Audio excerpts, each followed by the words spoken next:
मुंबई मराठी ग्रंथ संग्रहालयाच्या अध्यक्षपदावरती शरद पवार निवडून आले ह्याला जरा महत्त्व आहे, लक्षात घ्या. एकूण जे सभासद किती होते? 6,000. मतदानाचा अधिकार किती जणांना होता? फक्त 34.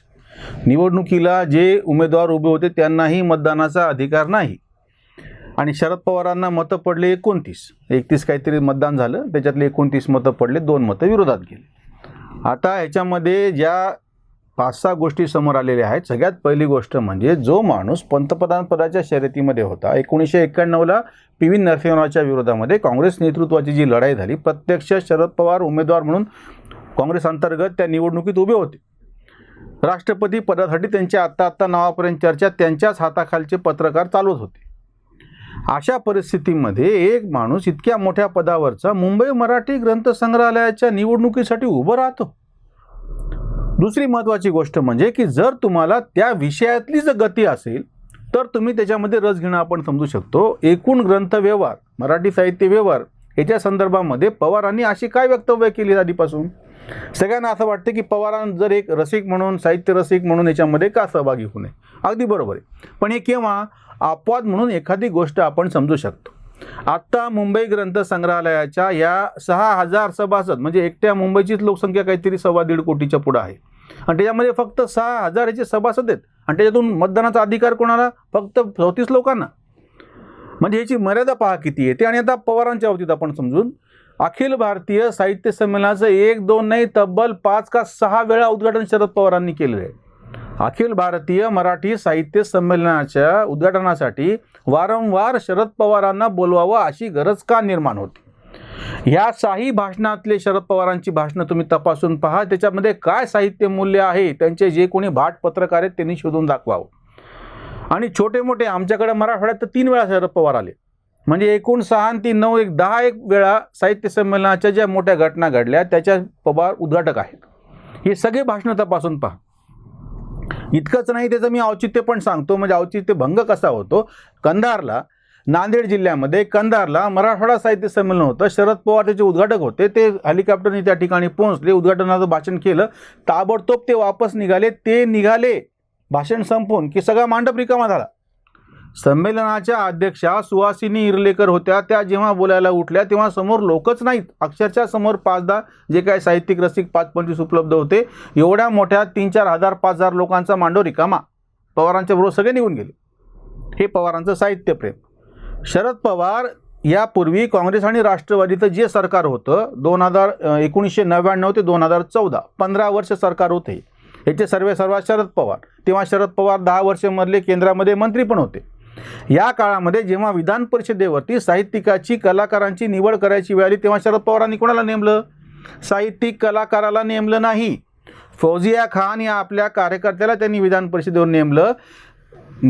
राज्यपालांच्या त्या यादीमधून, ज्याचा आता सध्या ज्या 12 जागा अडकल्या तशा तेव्हाच्या 12 जागांमध्ये फौजिया खानला नेमलं होतं. पुढचं बघा औचित्यभंग पुन्हा. ज्या कोणाला राज्यपाल नेमतात किंवा वरती राष्ट्रपती राज्यसभेवर नेमतात त्यांना मंत्रिमंडळात घेऊ नये असा संकेत आहे. तोही डावलून शरद पवारांनी फौजिया खान यांना मंत्री केलं. मग एकतरी साहित्यिक असं म्हणला का की तुम्ही फक्त इकडे साहित्य संमेलनाच्या व्यासपीठावरून उद्घाटन करता आणि प्रत्यक्षामध्ये साहित्यिकांना विधान परिषदेमध्ये जागा द्यायची वेळ तेव्हा तुम्ही ती देत नाहीत? हा शरद पवारांवरती आक्षेप आहे.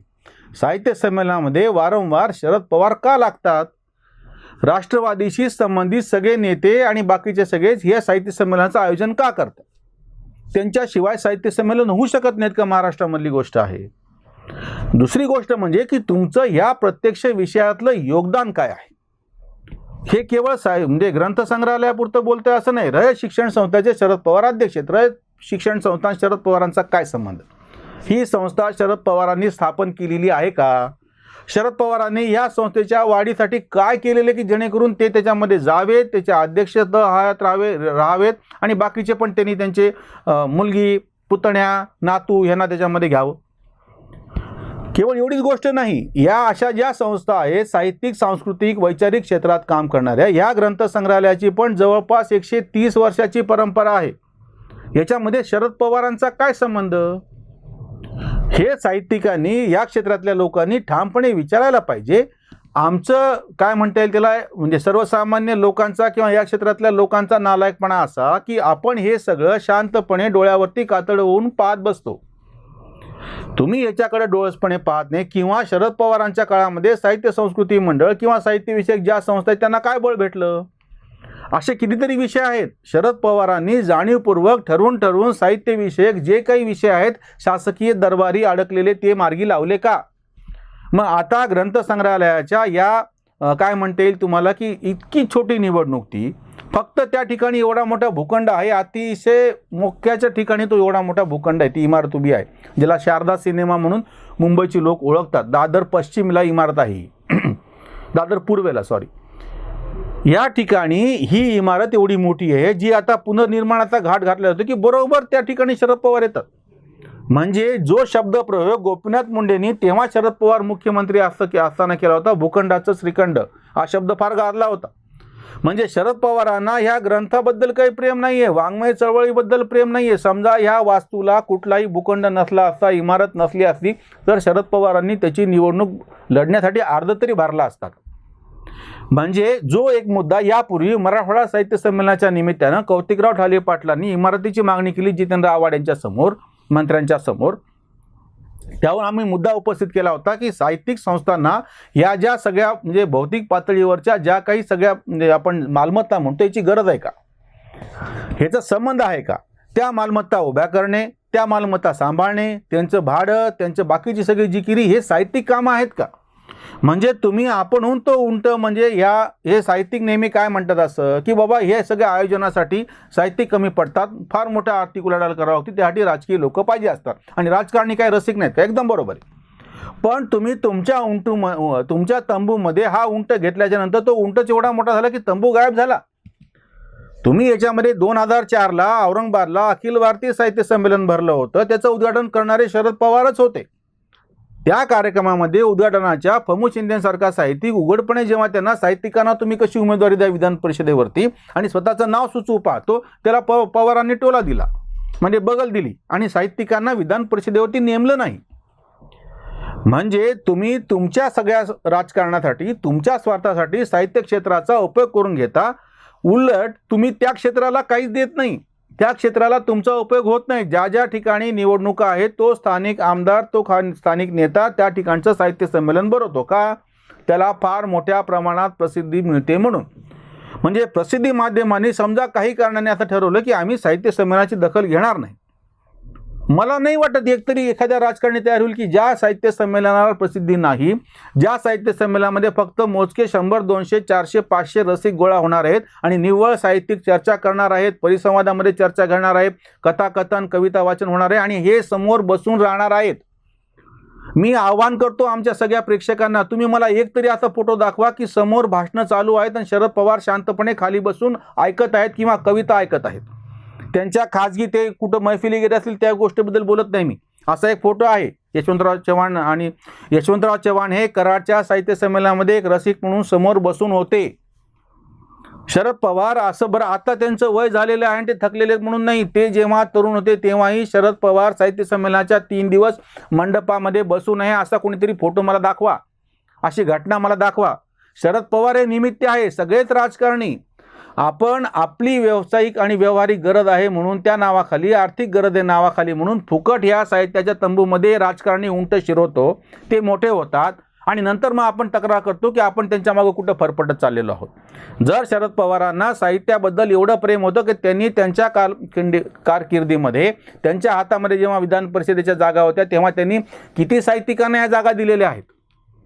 जागोजागी साहित्याच्या संदर्भातल्या ज्या साहित्यिक संस्था आहेत, मराठवाडा साहित्य परिषद, विदर्भ साहित्य संघ, महाट साहित्य परिषद पुणे आणि मुंबईची मुंबई साहित्य संघ, या सगळ्यांच्या संदर्भामध्ये काय भूमिका घेतली कधी?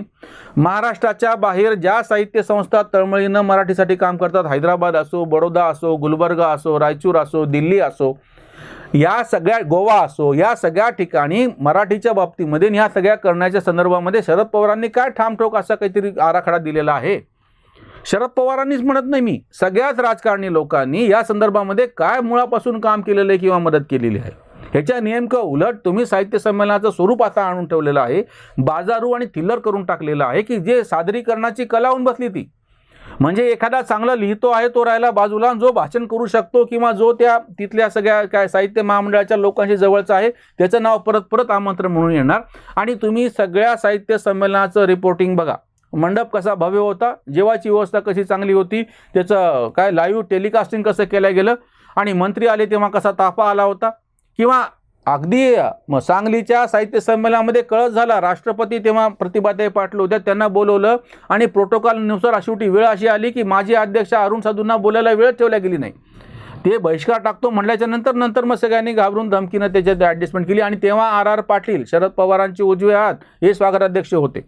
मग त्यांनी स्वतःहून उत्तम कांबळे या आपल्या साहित्यिक मित्राला स्वागताध्यक्ष केलं. हे काय चालू आहे?